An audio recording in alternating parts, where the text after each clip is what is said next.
So I kept seeing videos about people making their own wood stain using steel wool and vinegar. And I had this project coming up, so I figured I'd give it a try. Here's a little video on how I did it. All of the other videos said to use fine steel wool, so I've got this 0000 steel wool and some white vinegar and a clean bucket. I couldn't find any straight answers on how much steel wool and vinegar to use, so I figured I'd just start with 4 steel wool pads and a gallon of vinegar and see how it goes. Then I went ahead and stuck a ×4 label on here just so I could remember how many pads of steel wool were in the bucket. Gave it a quick stir with a paint mixer, then came back every few days to stir it up some more. After about a week, it still wasn't fully dissolved, but there was a lot of good color in the vinegar, so I went ahead and strained out the steel wool that hadn't yet dissolved. Now I'm going to be using this stain on some cedar that I got at Home Depot.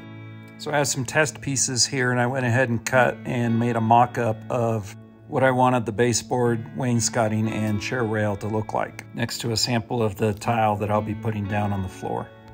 So here's a quick test on some of that sample wood. I'm just brushing the mixture of vinegar and steel wool on the cedar. You can see that as I brush it on, it kind of resembles water. But rest assured, over time, it does turn the cedar very dark. So we'll just continue brushing this. You can see it's already starting to turn a little dark there, and over time it darkens up pretty significantly. So here's a picture of the mock-up before the stain and after the stain. You can see how much darker it is. Here's a side-by-side comparison. So when you buy cedar boards at Home Depot, you usually end up with a rough side and a smooth side, and I opted to use the rough side, but it was a little too rough. I didn't want anybody to get a splinter if they run their hand across it, so I'll give it a light sanding with a coarse grit sandpaper with an orbital sander, and then we're going to stain this. As an experiment, I wanted to see if I could get a little bit lighter on the tone. I thought maybe it was a little bit too dark, so I figured I'd dilute it. So I'm going to measure out about 3 cups of the full strength stain.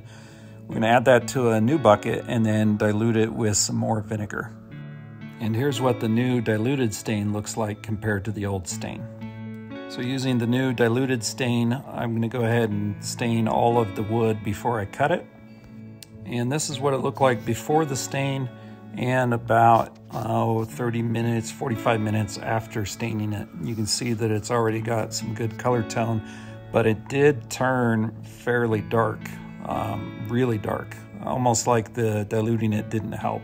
And since this is going in a bathroom with a shower, it's going to be a high moisture, high humidity environment.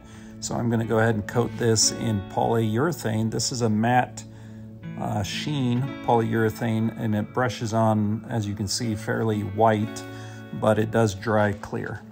And after the polyurethane was dry, I went ahead and measured and cut the wainscoting, the baseboard, and the chair rail.